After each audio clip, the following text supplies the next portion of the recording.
অটল থাকবো, আমি সত্যর জন্য আমি জীবন মরে যাব, তারপরও আমি সত্যকে ছাড়বো না। অতঃপর উমাইয়া ইবনে ক্ষুদ্র হয়ে তাকে মারতে মারতে প্রহার করতে করতে তার পিঠে দিয়ে অজুর দ্বারা রক্ত প্রবাহিত লাগলো। অতঃপর তাকে মক্কার উত্তপ্ত বালির উপর চিৎ করে শুয়ে দিয়ে বুকের নিচে বড় এক পাথর রেখে দিল। তার পাথরের কারণে তার পিঠে ফুসকা উঠে গেল, তার পিঠ এমন অবস্থা হয়ে গেল একজন কঠিন মুসলমান যিনি কঠোর জালিম বাদশা, সেও যদি এই কাহিনীটি দেখতো তাহলে তার মন গলে যেত।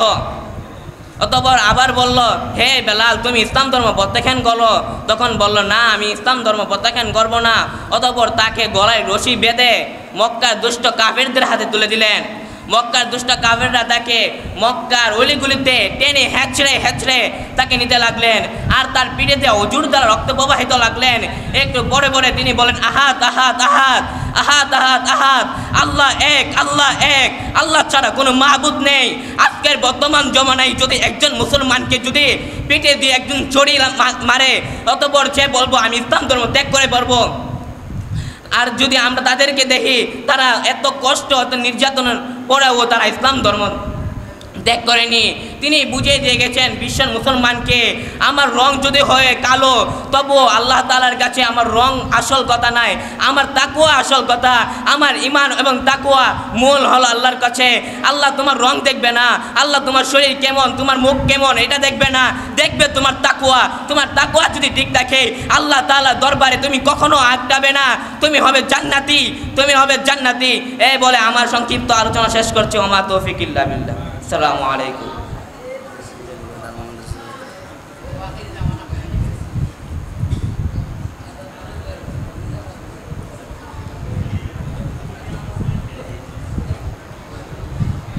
السلام عليكم ورحمة الله وبركاته.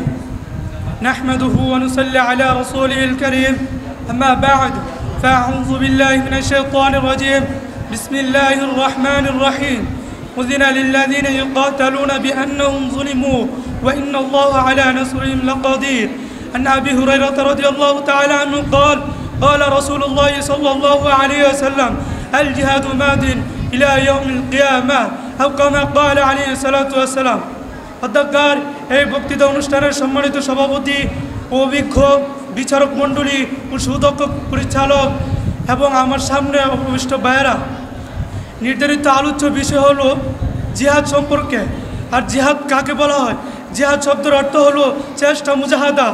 আর পরিভাষায় জিহাদ বলা হয় আল্লাহ তাআলার রাস্তায় জান প্রাণ দিয়ে কাফের এবং কুফফারদের সাথে লড়াই করা, যুদ্ধ করা।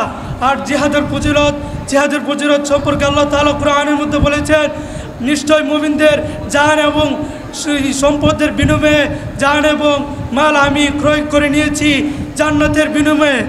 নবী করিম সাল্লাল্লাহু আলাইহি ওয়াসাল্লাম জিহাদের গুরুত্ব বুঝাইতে গিয়ে বলেছেন, ওই সত্তার কসম যার হাতে আমার দেহ পান, আমার মনে হয় আমি জিহাদ হয়ে, আমি শহীদ হয়ে মরে যাই, পুনরায় আমাকে জীবিত করা হোক, পুনরায় আমি শহীদ হয়ে যাই, পুনরায় আমাকে জীবিত করা হোক, পুনরায় আমি শহীদ হয়ে যাই।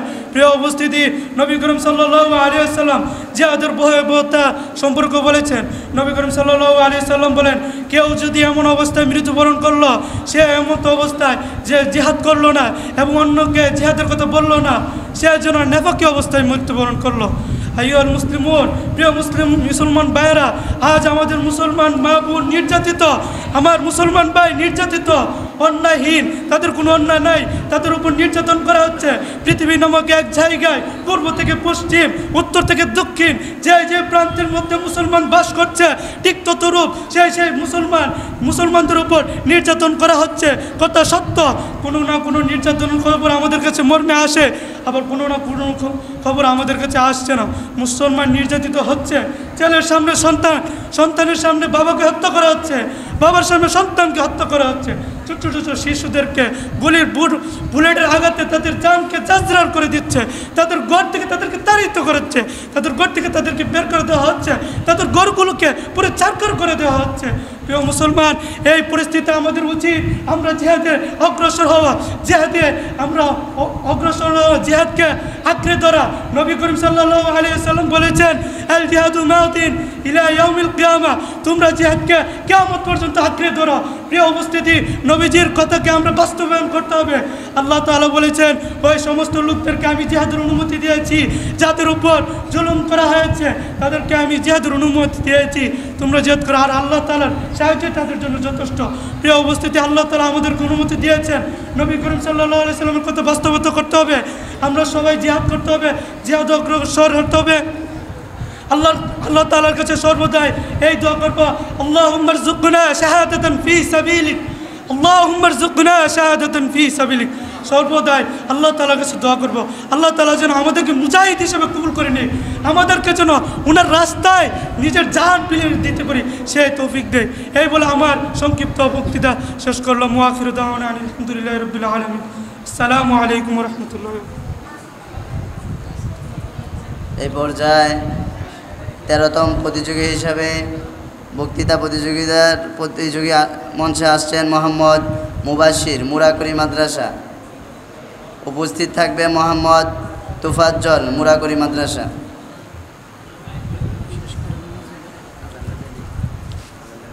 السلام عليكم ورحمة الله وبركاته.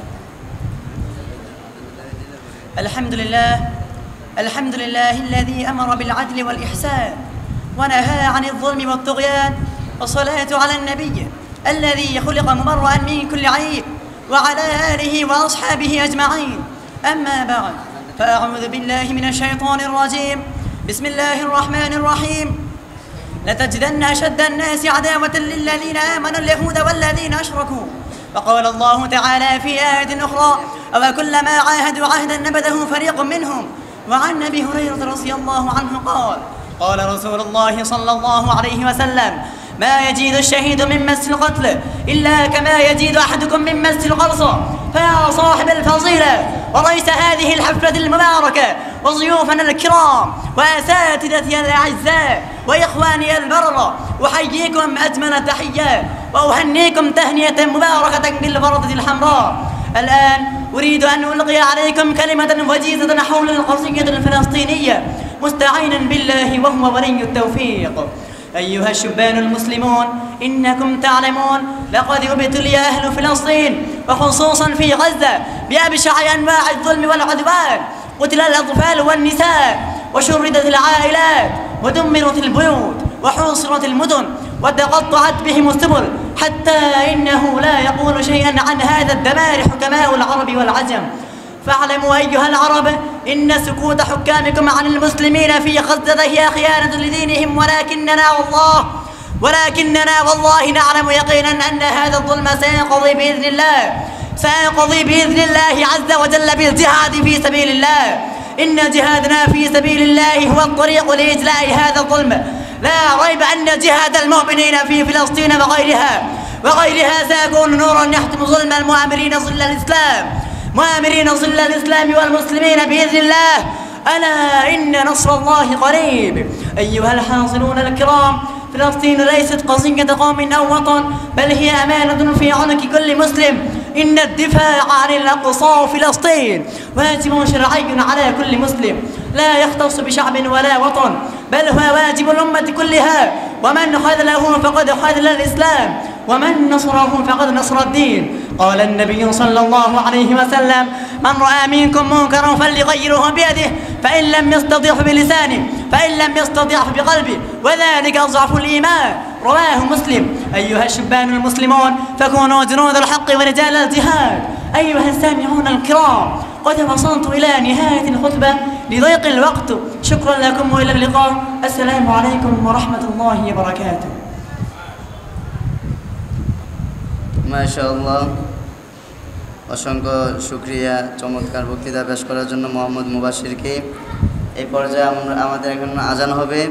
আজানের পরে বাকি প্রতিযোগী যারা আছে তারা প্রতিযোগিতা দিবে, তারপরে আমরা একটা ছোট্ট সময় দিয়ে নামাজে দাঁড়াবো ইনশাআল্লাহ। لتجدن أشد الناس عداوة للذين آمنوا اليهود والذين أشركوا. وقال الله تعالى في آية أخرى، أو كلما عاهدوا أحدا نبذه فريق منهم. عن أبي هريرة رضي الله تعالى عنه قال قال رسول الله صلى الله عليه وسلم، ما يجد الشاهد من مس القتل إلا كما يجد أحدكم من مس القرصة. فيا صاحب الفضيلة ورئيس هذه الحفلة المباركة وضيوفنا الكرام وأساتذتي الأعزاء وإخواني البررة، أحييكم أجمل تحية وأهنيكم تهنئة مباركة بالوردة الحمراء.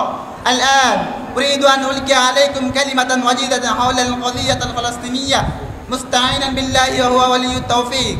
أيها الشبان المسلمون، إنكم تعلمون لقد ابتلي أهل فلسطين وخصوصا في غزة بأبشع أنواع الظلم والعدوان.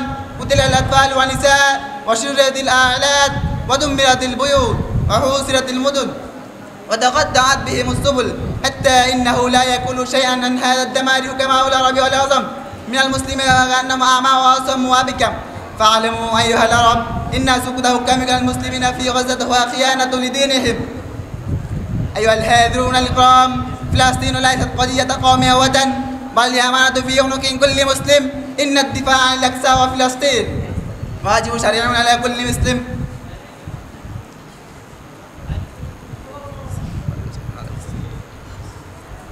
واجب شرعي على كل مسلم. إن الدفاع عن الأقصى وفلسطين لا يختص بشعب ولا وطن، بل هو واجب الأمة كلها. ومن خذله فقد خسر الإسلام، ومن نصره فقد نصر الدين. قال النبي صلى الله عليه وسلم: من رأى منكرا فليغيره بيده، فإن لم يستطع بلسانه، فإن لم يستطع بقلبه، وذلك أضعف الإيمان. رواه مسلم. أيها الشبان المسلمون، فكونوا جنود الحق ورجال الجهاد. أيها السامعون الكرام، وتصلت إلى نهاية الخطبة بضيق الوقت. شكرا لكم وإلى اللقاء. السلام عليكم ورحمة الله وبركاته. মাশাআল্লাহ, জাযাকাল্লাহু আহসানুল জাযা। এই পর্যায়ে বক্তৃতা নিয়ে আসছেন মোহাম্মদ নাঈম ইসলাম, বরিশ্বর মাদ্রাসা। প্রস্তুত থাকবে মোহাম্মদ জাফর মিয়া, বরিশ্বর মাদ্রাসা।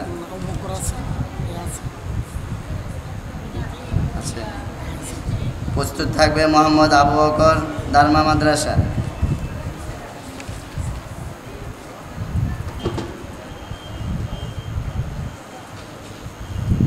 السلام عليكم ورحمة الله وبركاته. الحمد لله الذي أمرنا بالجهاد لتطهير الأرض من الفساد والكفر، ووعد المجاهدين بعظيم الأجر والثواب. والصلاة والسلام على خاتم الأنبياء والمرسلين الذي جاهد في الله حق جهاده، وعلى آله وأصحابه أجمعين. أما بعد، فأعوذ بالله من الشيطان الرجيم. بسم الله الرحمن الرحيم. واعتصموا بحبل الله جميعا ولا تفرقوا. وقال رسول الله صلى الله عليه وسلم: المؤمن للمؤمن كالبنيان يشد بعضه بعضه، أو كما قال عليه الصلاة والسلام. أيها الحاضرون، قد أثنى رسولنا صلى الله عليه وسلم على المسلمين المقيمين في بيت المقدس، وأن منهم طائفة منصورة إن شاء الله تعالى. فبيت المقدس سابغي حسنا للإسلام إلى يوم القيامة إن شاء الله تعالى. وإن الطائفة المنصور التي لا تزال على الحق فهي في بيت المقدس، وأكنا في بيت المقدس. ولكن اليوم مسلم فلسطين يظلمهم الإسراء، وهذا أمر آسف. فيجب علينا أن نحفظ عزتهم وأولادهم وأموالهم وبلادهم، ويجب علينا أن نقاتل في سبيل الله والمستضعفين من الرجال والنساء والولدان الذين يقولون: ربنا أخرجنا من هذه القرية الظالم أهلها. اللهم انصر المسلمين في بلاد فلسطين. اللهم ارحم بلادنا فلسطين. آمين. وآخر دعوانا أن الحمد لله رب العالمين، والسلام عليكم ورحمة الله وبركاته.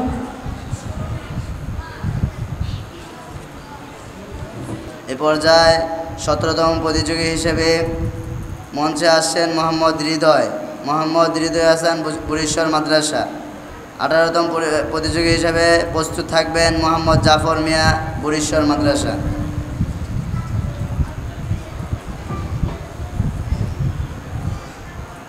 السلام عليكم ورحمة الله وبركاته. الحمد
মাশাআল্লাহ।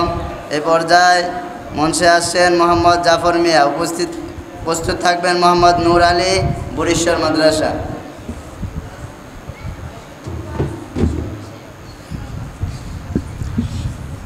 السلام عليكم ورحمة الله وبركاته. الحمد لله الذي أمرنا بالجهاد لتطهير الأرض من الفساد والكفر، ووعد المجاهدين بعظيم الأجر والثواب، والصلاة والسلام على خاتم الأنبياء والمرسلين الذي جاهد في الله حق جهاده وعلى آله وأصحابه أجمعين. أما بعد، فأعوذ بالله من الشيطان الرجيم. بسم الله الرحمن الرحيم. واعتصموا بحبل الله جميعا ولا تفرقوا. وقال رسول الله صلى الله عليه وسلم: المؤمن للمؤمن كالبنيان يشد بعضه بعضا، أو كما قال عليه الصلاة والسلام. أيها الحاضرون، قد أثنى رسولنا صلى الله عليه وسلم على المسلمين المقيمين في بيت المقدس، وأن منهم الطائفة منصورة إن شاء الله تعالى. فبيت المقدس سيبغي حسنا للإسلام إلى يوم القيامة إن شاء الله تعالى. وإن الطائفة المنصور التي لا تزال على الحق فهي في بيت المقدس، وأكنا في بيت المقدس. ولكن اليوم مسلم فلسطين يظلمهم الإسرائيلي، وهذا أمر آسف. فيجب علينا أن نحفظ عزتهم وأولادهم وأدوالهم وبلادهم، ويجب علينا أن نقاتل في سبيل الله والمستضعفين من الرجال والنساء والولدان الذين يقولون ربنا أخرجنا من هذه القرية الظالم أهلها. اللهم انصر المسلمين في بلاد فلسطين. اللهم ارحم بلادنا فلسطين. آمين. وآخر دعوانا أن الحمد لله رب العالمين. السلام عليكم ورحمة الله وبركاته. প্রিয় উপস্থিতি, আমরা একটু একটু করতে করতে সাল্লাল্লাহু আলাইহি ওয়াসাল্লামের বিবাহময় জীবন আদর্শ। প্রিয় উপস্থিতি, হযরতে রাসূল কারীম সাল্লাল্লাহু আলাইহি ওয়াসাল্লাম এমন এক সমাজ ব্যবস্থাকে হযরত রাসূল কারীম সাল্লাল্লাহু আলাইহি ওয়াসাল্লাম এমন এক সমাজ ব্যবস্থাকে পরিবর্তন করতে সক্ষম হয়েছিলেন। আজ থেকে 1400 বছর পূর্বে যখন গোটা দুনিয়াতে ছড়িয়ে পড়েছিল হত্যা, অনৈতিকতা, অরাজকতা, অশ্লীলতা, বেহায়াপনা, বেলাল্লাপনা, দাস প্রথা, নারী নির্যাতন, কন্যা সন্তানকে জীবন্ত কবর দেওয়া, মদ প্রাণ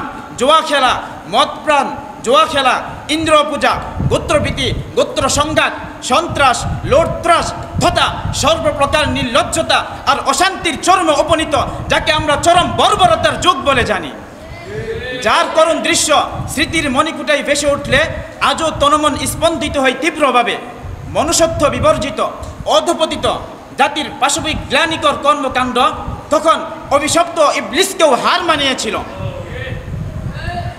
প্রিয় উপস্থিতি, মনুষ্যত্ব বিবর্জিত, অধপতিত, নিপীড়িত, নির্যাতিত জাতির আমূল পরিবর্তন সাধনের লক্ষ্যে নবুয়তি ধারার পরিসমাপ্তিতে আগমন করেছিলেন সর্বশ্রেষ্ঠ মানব প্রসূন আকায়ে নামদার তাজদারে মদিনা জনাবে মুহাম্মদ মুস্তাফা সাল্লাল্লাহু আলাইহি ওয়াসাল্লাম।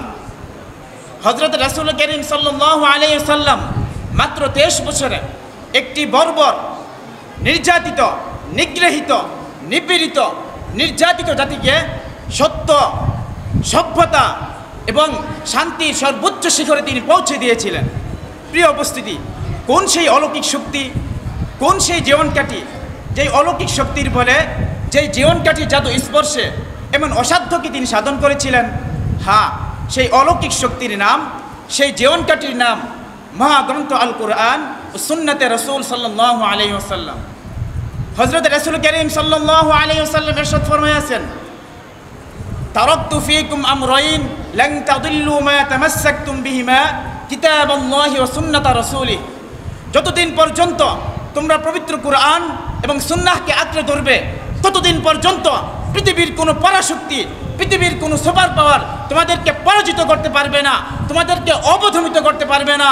পৃথিবীর কোনো সুপার পাওয়ার তোমাদেরকে পরাজয় করতে পারবে না। তোমরাই আবার এই পৃথিবীর বুকে খেলাফত প্রতিষ্ঠা করবে।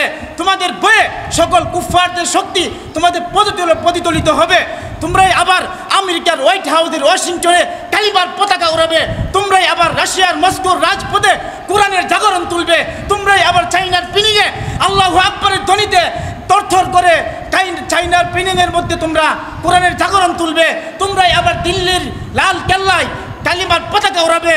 তোমাদের বয়ে গোটা পৃথিবী তরথর করে কাঁপবে, ঠিক কিনা? নাসরুম মিনাল্লাহি ওয়া ফাতহুন করিব ওয়া বাশশিরিল মুমিনিন। আসসালামু আলাইকুম ওয়া রাহমাতুল্লাহি ওয়া বারাকাতুহু।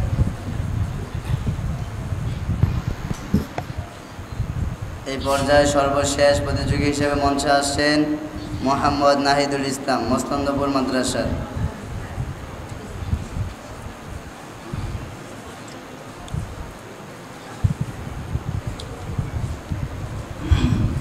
السلام عليكم ورحمة الله وبركاته. نحمده ونصلي على رسوله الكريم. أما بعد فأعوذ بالله من الشيطان الرجيم. بسم الله الرحمن الرحيم. وقاتلوا في سبيل الله. صدق الله العظيم. উপস্থিত আজকের অনুষ্ঠানের সম্মানিত সভাপতি সাহেব, আরো উপস্থিত আছে বিজ্ঞ বিচারক মণ্ডলী সাহেবগণ, উপস্থিত আছে আরো দূর দূরান্ত থেকে আগত এলএম পিপাসক, আমার হৃদয় স্পন্দন, আমার প্রিয় তালেবে ইলম ছাত্র ভাইয়েরা। আমার বিষয় হলো আল্লাহর কোরআন এবং দ্বীন কিনে আলোচনা করা। ভাইরা আমার, যে ইসলাম আমরা এত সহজে পেয়ে গিয়েছি, সেই ইসলামের জন্য আল্লাহর হাবিব সাল্লাল্লাহু আলাইহি ওয়াসাল্লাম তায়েফের ময়দানে পাথরের আঘাত খেয়েছে। এই ইসলামের জন্য আল্লাহর হাবিব সাল্লাল্লাহু আলাইহি সাল্লাম কাফের মুশরিকদের হাতে মার খেয়েছে। এই ইসলামের জন্য আল্লাহর হাবিব সাল্লাল্লাহু আলাইহি সাল্লাম মক্কার কাফের মুশরিকদের হাতে নির্যাতন হয়েছে। এই ইসলামের জন্য হাজার হাজার সাহাবী তাদের তাজা রক্ত ঢেলে দিয়েছে জিহাদের ময়দানে। তেমনিভাবে আমাদের পূর্ব তাবেঈনগণ তারাও এই ইসলামের জন্য হাজার হাজার শত শত মায়ের অন্যায় অত্যাচার জুলুম সহ্য করে গিয়েছে। ভাইরা আমার, আমি বলতে চাই, আমাদের এই দিল সাক্ষ্য দেই উলামায়ে উম্মতের শানে, উলামায়ে উম্মতের সঙ্গে বেয়াদবি করার কারণে এই ফল হয়েছে। 1989 সালে শাইখুল হাদিস আল্লামা আজিজুল হক রহমাতুল্লাহি আলাইহি, মুফতি আমিনী রহমাতুল্লাহি আলাইহি ওদের সঙ্গে যাই বেয়াদবি করেছে। এই বেয়াদবি করার কারণে রব প্রথমে হলুদ কার্ড দেখিয়ে বুঝিয়েছে এখনো সময় আছে, মাথা ঠান্ডা কর, এখনো সময় আছে, বন্ডামি আর বেয়াদবি ছাড়। কিন্তু হলুদ কার্ডে কাজ হয় নাই, আবারও বন্ডামি আর বেয়াদবি শুরু করেছে, আবারও উলামায়ে কেরামদের সঙ্গে জুলুম করা শুরু করেছে। 21 সালে এসে 14 জনের বেশি একসঙ্গে জেলে ভরে দিয়েছে। তাদের কোনো অপরাধ ছিল না, তাদের অপরাধ ছিল একটাই, তারা আল্লাহর কোরআনের উপর ছিল, তারা আল্লাহর দ্বীনের উপর ছিল, তারা আল্লাহর দ্বীনের উপর থেকে হক কথা বলতো। ভাইরা আমার, তারা আল্লাহর দ্বীনের উপর থাকতো। আবারও যখন 21 সালে 14 জনের বেশি একসঙ্গে জেলে ভরে দিয়েছে, যখন 21 সালে 14 জনের বেশি একসঙ্গে জেলে ভরে দিয়েছে, আমার দিল সাক্ষ্য দেই উলামায়ে উম্মতের শানে এই বেয়াদবি করার কারণে এই ফল হয়েছে। 1989 সালে শাইখুল হাদিস আল্লামা আজিজুল হক রহমাতুল্লাহি আলাইহি ওদের সঙ্গে যে বেয়াদবি করেছে, এই বেয়াদবি করার কারণে আল্লাহ প্রথমে হলুদ কার্ড দেখিয়ে বুঝিয়েছে এখনো সময় আছে, জুলুম আর নির্যাতন ছাড়, এখনো সময় আছে, বন্ডামি আর বেয়াদবি ছাড়। কিন্তু হলুদ কার্ডে কাজ হয় নাই, আবারও 14 জনের বেশি একসঙ্গে 21 সালে জেলে ভরে দিয়েছে। 14 জনের বেশি একসঙ্গে জেলে ভরে দিয়েছে। সে ভেবেছিল আরে ওদের সঙ্গে কে আছে, ওদেরকে কে রক্ষা করবে। আল্লাহর কসম, এই দিল সাক্ষ্য দেই এমন কোনো মজলুম বাদ ছিল না, এমন কোনো মজলুম বাদ ছিল না যাদের চোখের পানি ফেলে তাহাজ্জুদের সময়, যাদের চোখের পানি ফেলে তাহাজ্জুদের সময় আল্লাহর দরবারে এই ফ্যাসিস্ট ডাইনি বুড়ির নামে অভিযোগ করে নাই। ভাইরা আমার, আরে ওরা ভেবেছে নাকি এই দ্বীন আর কোরআন হেফাজত করার দায়িত্ব আমরা নেই নাই? এই দিন আর কোরআন হেফাজত করার দায়িত্ব স্বয়ং আল্লাহ রাব্বুল আলামিন নিয়েছে। আল্লাহ তাআলা বলেন, ইন্না নাহনু নাযালনা যিকরা ওয়া ইন্না লাহু লাহাফিজুন। আল্লাহ বলেন, এই কোরআন আমি অবতীর্ণ করেছি আর এই কোরআন আমি হেফাজত করব। ভাইরা আমার, এই কোরআন হেফাজত করার মাধ্যম তো আল্লাহ তাআলা বহুত রেখেছে, তার মধ্যে সর্বপ্রথম মাধ্যম বানিয়েছে বান্দার সিনাকে। সুতরাং আল্লাহ কোরআন ওয়ালাদের মাধ্যমে আল্লাহ কোরআন হেফাজত করবে। সুতরাং যারাই কোরআন ওয়ালাদেরকে নিশ্চিহ্ন করে দিতে আসবে, যারাই কোরআন ওয়ালাদেরকে ধ্বংস করে দিতে আসবে, তাদের নাম ফেরাউন হোক, আমান হোক, কারণ হোক, নমরুদ হোক, আবু জাহেল হোক, আবু লাহাব হোক, আর শেখ হাসিনার মতো ফ্যাসিস্ট ডাইনিবুরি হোক, ওদের নাম যাই হোক না কেন, ওদের নাম নিশানায় যাবে হারিয়ে।